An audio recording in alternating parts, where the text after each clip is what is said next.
Hello. I don't usually do two videos this close together, but it's occurred to me that you're missing some information, and it's about my first and favourite series called Prime Time. You may remember Prime Time books that you bought a long time ago that look like this. There were 6 in all. This is the 6th one. And they were published locally originally, so those covers were soon redone, and now they look like this, a much more modern version of them. I rather like these covers. They're bright and cheerful, and many of you may have got the first book, Old Acquaintance, as a free. A free book is intended to give you an idea of what the series is like and to hopefully send you into all the other books. So the series of the Prime Time started out with 6 titles. Now you can see there's more than that on this display board. In fact, there are now 10. I can hardly believe it myself. 10 titles. Whoa, it covers a lot of ground and covers a good bit of time too. Anna Mason, who became Anna Mason Drake, is the heroine of the entire Primetime series, and I grew to love her. I know many of you have fond thoughts about her too. I thought I would bring you up to date. So, after the first 6, there's a time gap, and we don't hear about Anna for some time because I was busy writing other series. But then I came back to the Anna story with a title, which was the 7th title, called Return to Oban, Anna's Next Chapter. Now the idea of saying next chapter should give you a clue, because Anna is going to be involved in the writing of a book, not just any book, but a book about her beloved husband, Lauren. Now, Anna's not an author, and she doesn't claim to be, but she has a great niece called Ashley. Ashley is a writer, and Ashley has been approached by a publisher to write a story, the story of Anna and Lauren. Lauren was a famous artist, and this is what the book looks like in its new version.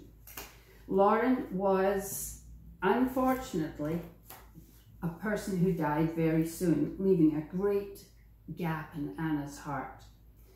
So Ashley turns up in Anna's house in Scotland, and this is the time when Anna goes back to Scotland to the beautiful McCaig farmhouse. And Ashley is there, fortunately, because on the way over in the plane, Anna contracts chickenpox from a child in the plane, and she's never had chickenpox, and chickenpox is serious if you've never had it as a child. So Ashley is there to nurse Anna, and in the doing of that, they become really close, much closer than they have ever been before. So there's a great story in this book, and you really get into the chapters and into all the people of Anna's beloved Oban.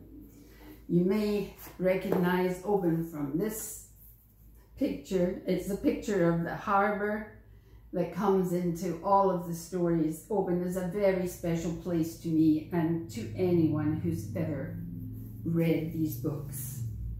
So following the return to Oban, Anna's next chapter, comes Fiona of Glenmory. Fiona, of course, is the beloved Fiona who Anna meets on her very first day in Oban. She's a young girl, she's on her own, brought up by her grandmother who's now died, and who is acting as the local taxi person.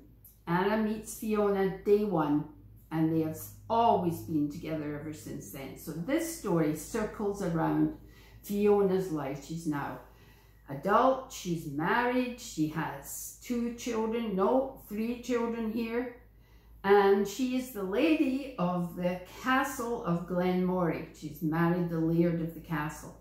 She has a great life. She belongs to this close-knit community, and Anna definitely is one of her very best friends. I love this story particularly.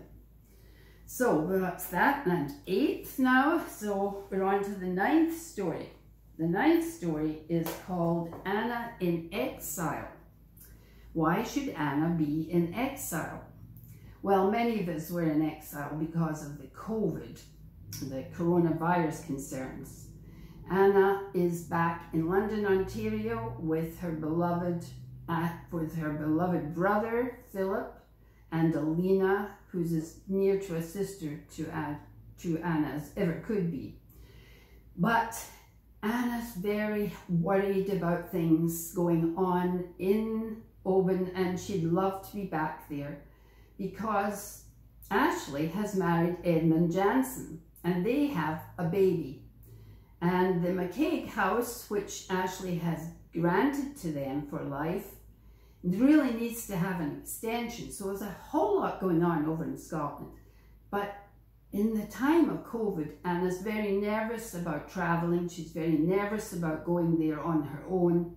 And she prevails on Ashley by strange means of coincidence. Ashley is now being asked by her Canadian publisher to go on a book tour in Canada for the wonderful book about Anna and her husband Lauren that she wrote during the time when she was with her in the house and they had the chickenpox to deal with. It's become tremendously successful. But Anna hates to be associated with it because of all the private memories that are in this book. She wrote a memoir to go with the art book that emphasizes Lauren's beautiful artwork.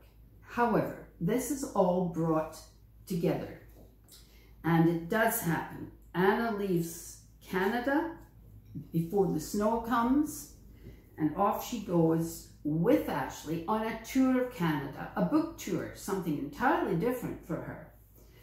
During this book tour, something very unexpected happens. Ashley turns out to be pregnant, and Anna becomes the mother to protect her. She stands by her, looks after her, keeps all the reporters and all the nuisance people away from her. But they do eventually get back to Oban safely. Very dramatic story. Lots happening in that one. I really enjoyed writing it. And so we come to the 10th and the last book. And I never wrote about this one because I never publicized this one because it was so emotional to me. I felt like Anna was a precious person in my life, and I didn't really want to share the end of this series. But you can imagine that I finally had to do it. And the last book in the series is called Anna's Armchair. We find Anna still in Oban, still living with Ashley and Edmund and Austin, the little boy, and the new baby. And I'm not even going to tell you the wonderful things about that new baby. You have to read it for yourself. She's getting older now. She's not quite as well as she was, but she loves living with her family that she calls Ashley and Edmund and Austin and the baby. This armchair is significant in the story because it's the cozy place where Anna sits down with her delightful little child, Austin, and tells him stories of her life and reads to him. It's a comfortable place when their parents are busy, and Anna is the Grammy of the house that the children go to. So I finally got to the end, to the last moments of Anna, and you can imagine it was quite difficult for me. There were tears at the end, and other people who've read this book say that too. But to understand the whole series and the importance of Anna, you really need all 10 books. Now, I'm not saying you can't start partway through. Of course you can. But I hope you will read these last 3 or 4 and bring yourself up to date with the whole thing. The series is certainly very special to me, and Anna's Armchair is always going to be special. I hope you'll try it.